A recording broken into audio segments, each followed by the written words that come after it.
Yeah, that's an interesting question, and I've read some things that I thought were really interesting. They talked about the predators being the sprinters, because they would, like the lions, would go after their prey, and in a split second they'd catch their prey. Now, if you were the prey, you may be on the prowl and running for a long, long time. And this book, which I believe was called Lights Out, I thought it was really fascinating. By I think it's T.S. Wiley was the author. He talked about how if you're running for long distances at a time, your body thinks it's being chased, and it actually starts to stimulate your autonomic nervous system. The cortisol levels go up, and he talks about this from an evolutionary standpoint. I thought it was really fascinating. But yeah, I would agree that there's something to that. And yes, there are, from a nutritional standpoint, yes, the cavemen ate a lot better than we're eating at this time. Raw foods, raw meats, non-processed foods. That was the previous talks.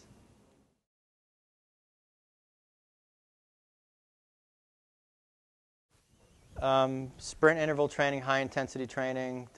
I couldn't tell you a specific book on the market regarding this. I'll write my own book. Keep out for it.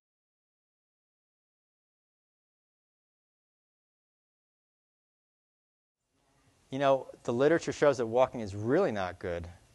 No, you want to do, the sprinting is good too. Anything that's high intensity, that puts stress on the bones. You have to stress the bones. Walking really doesn't stress your bones. So weightlifting would be very helpful, again, and something that has high intensity.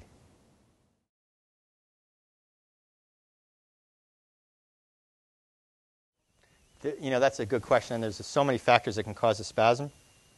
But electrolyte imbalances can lead to that, acid-base imbalances, lack of calcium within the muscle itself, dehydration. So if you're suffering from muscle spasms, it shows that there's something going on there, and what it is, it's just one symptom, and it's hard to say what that symptom is being caused by.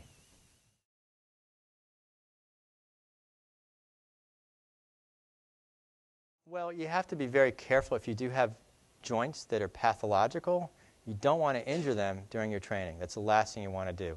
And so you have to be very, very careful if you have those type of conditions to not injure yourself. The last thing you want to do when you work out is injure yourself.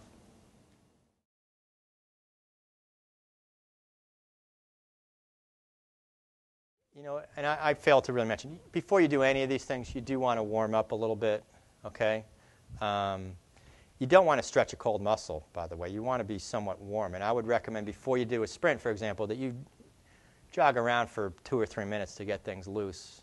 Okay? And before you work out heavy, you want to work out and just get things moving a little bit.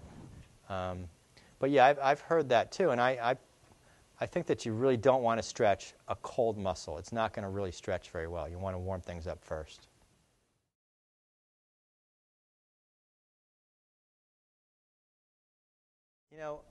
I've never personally seen that show, but I've heard of it, of course. Yeah. And those people are losing weight, and this is very, very extreme, and you can't keep this up for a long time.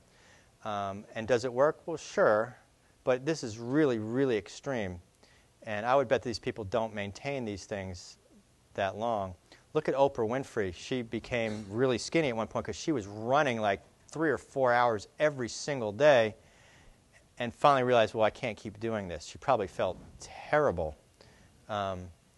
So, yeah, and you say, well, Doc, how about this person or that person? I would say the answer is they look good or whatever despite what they're doing, not because of what they're doing. People say, oh, this guy, he smokes and he drinks and he lived to be 100 years old. Well, smoking and drinking didn't make him live that long. He lived that long despite what he was doing, not because of what he's doing. So, and I've seen plenty of people in the gym, they look like they have great physiques and their workouts look terrible. They're doing all the things I said that you shouldn't do. Well, that's despite how they're working out, not because of how they're working out. Before we finish tonight, I just want to say thank you for being, I'll continue to take as many questions as you like, but thank you for coming. Really appreciate your being a good audience. I just want to give myself a little plug here. My name is Michael Rothman. I have a practice in East Brunswick. It's MD Wellness and Aesthetics.